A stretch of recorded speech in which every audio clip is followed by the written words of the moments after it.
दे रहा होगा 305 रुपया एमआरपी लिखी हुई है और ये आजमगढ़ की मंडी से मुझे मिला है मात्र 8 रुपए का। कितना परसेंट कमीशन आप खा रहे हो? ये ऐसा क्यों है? इस पे भी चर्चा होती है। ये देखिए आईबी सेट है जिसके माध्यम से ग्लूकोज ब्लड वगैरह चढ़ता है शरीर में, इसे कहते हैं आईबी सेट। इस पे जो एमआरपी लिखी हुई है वो 198 और यहाँ आप देख सकते हैं 198 रुपए की ये आईबी सेट मुझे पड़ी है मात्र 12 रुपए की। फिक्स्टर वीगो सेट लगाने के बाद जो उस पर टेप लगाया जाता है यह मुझे पड़ी है 6 से 7 रुपए की और इस पे एमआरपी 71 रुपया 50 पैसा। यहां भी आप देख सकते हैं। मैं इसलिए आपके बीच आया हूं। इसी प्रकार से बहुत सारे हजारों 2-3 हजार दवाएं ऐसी हैं जो 100 रुपए की दवा है 3000 की बिकती है। बाइकिल धागा जब आपका ऑपरेशन होता है जिससे आपका सिला जाता है वह 150 रुपए का आता है, उसकी एमआरपी 1045 रुपया आप यहां देख सकते हैं। उसी प्रकार से लंग एक्सरसाइजर 150 रुपए का आता है जिसका प्रिंट रेट है 690 रुपया। बुखार में जो पैरासीटामॉल की जो बोतल आती छोटी सी वह 50 रुपए की आती है और उसकी एमआरपी यहां आप देखें एमआरपी 522 रुपया है।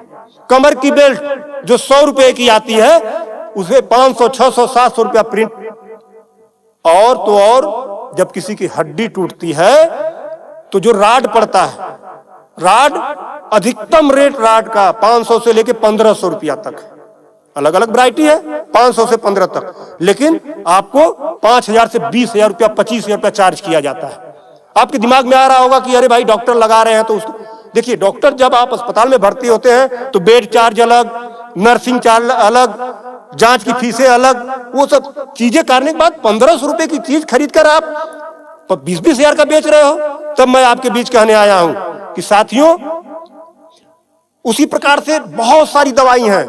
100 रुपए की दवा, एक दवा मैं देखा ला नहीं पाया उसको, 100 रुपए की दवा उसकी एमआरपी 2000 रुपया लिखी हुई थी।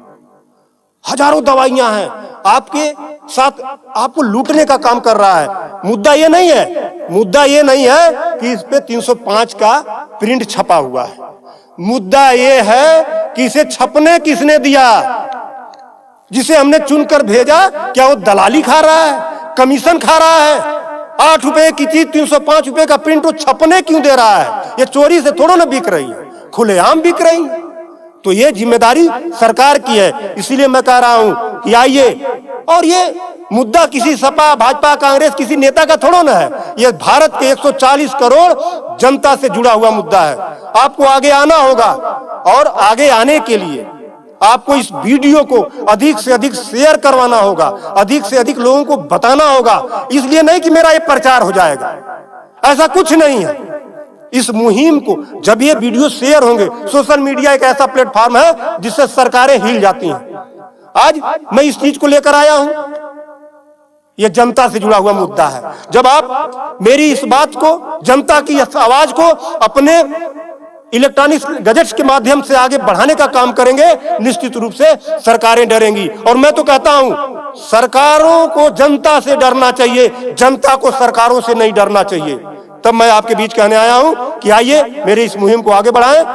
कि बात 305 रुपए की नहीं है, बात उस गरीब की है, उस रिक्शा चालक की है जो दिन भर में 450 से लेकर 500 तक की मजदूरी पाता है। अगर उसकी तबीयत खराब हुई, वो बेहोश हो गया, उसके घर वाले किसी उसको अस्पताल लेकर जाते हैं तो 305 रुपया वो अस्पताल केवल वीगो का चार्ज कर लेगा, फिक्स्टर का 71 रुपया चार्ज कर लेगा और आईबी सेट का चार्ज कर लेगा। ये सब मिला के 600-700 रुपया हो गया। यानी उसकी 1.5 दिन की दिहाड़ी में अभी तो ग्लूकोज लगा ही नहीं, दवा कोई उसने खाया ही नहीं, बेड का चार्ज हमने बताया नहीं, अस्पताल का चार्ज हमने बताया नहीं। 1.5 दिन की दिहाड़ी उसकी केवल इस 3 आइटम से चली गई। आगे की दवा कहां से आएगी? तब उसका बाप खेत बेचेगा, उसकी बीबी गहना बेचेगी। इस तरह का लूट खसोट। और मैं तो कहता हूं शर्म करो ऐसा करने वाले लोगों। 8 रुपए की चीज 305 की बेचते हो। आज आपके अस्पताल में अगर जो दाई है उसका वेतन 7,000 है, यानी प्रत्येक दिन 210 रुपया। अगर उसकी तबीयत खराब हुई, वो आप ही के अस्पताल में भर्ती होती है तो उसकी 3 दिन की दिहाड़ी केवल इन 3 चीजों की लग जाती है। कुछ तो शर्म करो, कुछ तो सोचो। स्वास्थ्य, शिक्षा, सेवा का क्षेत्र है, लेकिन आपने इसे लूट का अड्डा बना दिया है। सरकारों के मिली भगत से ऐसा हो रहा है। तो मेरा निवेदन है आप लोगों से कि इस वीडियो को अधिक से अधिक शेयर करें ताकि